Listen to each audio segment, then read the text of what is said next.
Hello, xin chào các bạn đã quay trở lại với review 5 phút.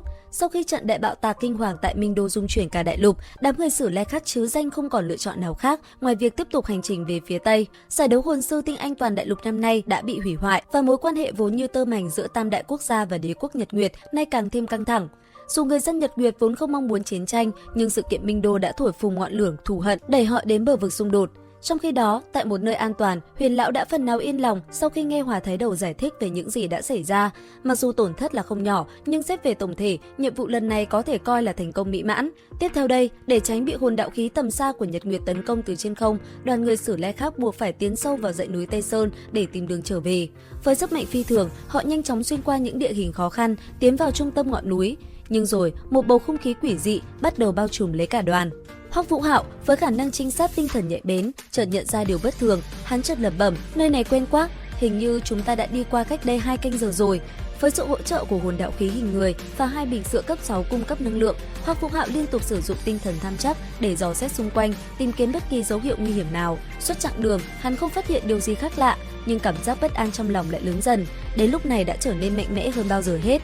Vì thế, Vũ Hạo đã kêu mọi người dừng lại. Sắc mặt Huyền Lão lập tức trở nên nghiêm trọng, với tu vi siêu cấp đấu la cấp 98, gần như chạm tới ngưỡng cửa của cực hạn đấu la, ngay cả lão cũng không cảm nhận được sự bất thường khiến họ lạc đường. Điều này cho thấy tình hình có lẽ còn nghiêm trọng hơn họ tưởng. Hiện tại, trời đã tối nên Hoắc Vũ Hạo đề nghị mọi người nên dừng lại nghỉ ngơi trước. Huyền Lão gật đầu đồng ý. Chẳng bao lâu sau, một doanh địa nhỏ đã được dựng lên, các phong hào đấu la, bao gồm cả Vũ Thần đấu la Tiên Lâm Nhi cũng tỏa ra xung quanh để bảo vệ mọi người. Những người bên phía học viện Sử Lai Khắc không khỏi nghi hoặc khi nhìn thấy vẻ mặt bí ẩn của các thành viên Đường môn. Vụ nổ kinh hoàng vừa xảy ra đã gây chấn động tinh thần cho họ, và việc Huyền Lão bí mật nói chuyện riêng với những người của Đường môn càng làm dấy lên nghi ngờ về sự liên quan của họ đến vụ nổ. Trong khi đó, những người của Đường môn tụ tập lại với nhau, tất cả đều đã trải qua một đêm đầy căng thẳng. Đặc biệt là Hoắc Vũ Hạo, người đã kiệt sức, gần như lập tức chìm vào trạng thái minh tưởng. Thấy vậy, Phương Đông Nhi lặng lẽ đến bên cạnh Vương Thu Nhi, đề nghị cả ba cùng tiến hành dung hợp vũ hồn để giúp hắn hồi phục nhanh hơn. Ánh mắt Vương Thu Nhi khẽ dao động, nhìn sâu vào mắt Vương Đông Nhi, rồi cuối cùng khẽ gật đầu. Vậy là hai cô gái cùng nhau đến bên cạnh Hoắc Vũ Hạo, mỗi người ngồi một bên, kết nối hạo động lực. Ngay lúc này, một luồng hồn lực mạnh mẽ đột nhiên tràn vào từ phía sau lưng Hoắc Vũ Hạo. Nó dường như đang xung đột hỗn loạn, nhưng khi tiếp xúc với hạo động lực, cả ba luồng hồn lực đồng thời rung động nhẹ, rồi hòa quyện vào nhau một cách kỳ lạ. Hồn lực tử kim sắc, thứ đã từng đánh bại hồn thánh Ngôn Phong, bắt đầu chảy xuôi trong cơ thể Hoắc Vũ Hạo, mang lại cảm giác khoan khoái dễ chịu. Thậm chí, tinh thần lực cũng được tăng cường. Phương Đông Nhi và Vương Thu Nhi cũng cảm nhận được sự thoải mái này. Huyền Lão nhanh chóng nhận thấy sự thay đổi kỳ diệu. Trên khuôn mặt ba người bao phủ một lớp ánh tím nhạt cao quý và bí ẩn, dần dần đậm hơn theo thời gian tu luyện, cuối cùng biến thành màu tử kim rực rỡ. Một làn sương mù màu tử kim mờ ảo bao quanh cơ thể ba người, khiến họ như hòa làm một thể. Huyền Lão thở dài, âm thầm gật đầu, kỹ năng dung hợp vũ hồn tam vị nhất thể quả là kỳ diệu.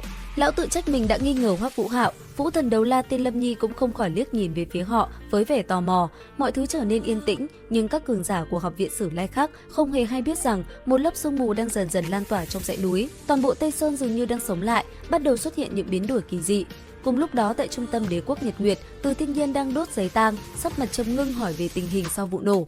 Dù tổn thất nặng nề, hắn vẫn giữ được bình tĩnh, ra lệnh cứu chữa người bị thương, duy trì trật tự, tuyên bố quốc tang và đổ trách nhiệm lên đầu đế quốc Tinh La và Thiên Hồn. Khi được hỏi về học viện Sử Lai Khắc, Từ Thiên Nhiên quyết định không nhắc đến họ, vì họ là lãnh tụ tinh thần của rất nhiều hồn sư và hắn có kế hoạch riêng để đối phó. Sau khi phòng ngự đại thần rời đi, Phệ Quốc sư bí ẩn xuất hiện, tiết lộ rằng sự kiện lần này mang lại lợi ích lớn cho Thánh Linh giáo, nhưng những kẻ chủ chốt của các đế quốc khác và bản thể tông đã trốn thoát. Nghe tin, Từ Thiên Nhiên vô cùng tức giận vì sự sơ suất này. Thấy vậy, Phệ Quốc sư bí ẩn nặng nề nói, lần này tổn thất quả thực thảm trọng, điện hạ. À không, bây giờ phải gọi là bệ hạ, khi nào người sẽ phát binh?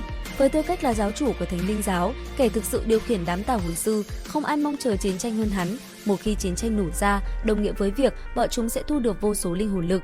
Tuy nhiên, Từ Thiên Nhiên quyết định lùi lại một chút và nhân cơ hội này đổ thêm dầu vào lửa, khơi dậy lòng thù hận với hai quốc gia kia. Muốn diệt địch bên ngoài trước thì phải ổn định nội bộ trước. Không chỉ vậy, Từ Thiên Nhiên cũng lên kế hoạch thanh trừ nội gián với sự giúp đỡ của quốc sư. Hắn hứa rằng vào ngày đế quốc Nhật Nguyệt thống nhất đại lục, ta sẽ phong Thánh Linh giáo là hộ quốc thần giáo. Đến lúc đó, ta sẽ tôn giáo chủ là hộ quốc thần để vạn dân kính ngưỡng, mở ra thần vị. Vị quốc sư thần bí kia cũng tiết lộ chuyện họ đã dụ được đoàn người Sử Lai Khắc vào một nơi bí ẩn trong Tây Sơn, nơi giam cầm tổ phụ hắn suốt 100 năm qua. Nơi này là một cái bẫy không ai có thể thoát ra được. Đến đây thì cũng hết tập 96 Tuyệt thế Đường môn 2. Liệu rằng diễn biến tiếp theo sẽ còn hấp dẫn như thế nào? ấn đăng ký kênh YouTube Review 5 phút để biết thêm chi tiết các bạn nhé. Bây giờ thì xin chào tạm biệt và hẹn gặp lại.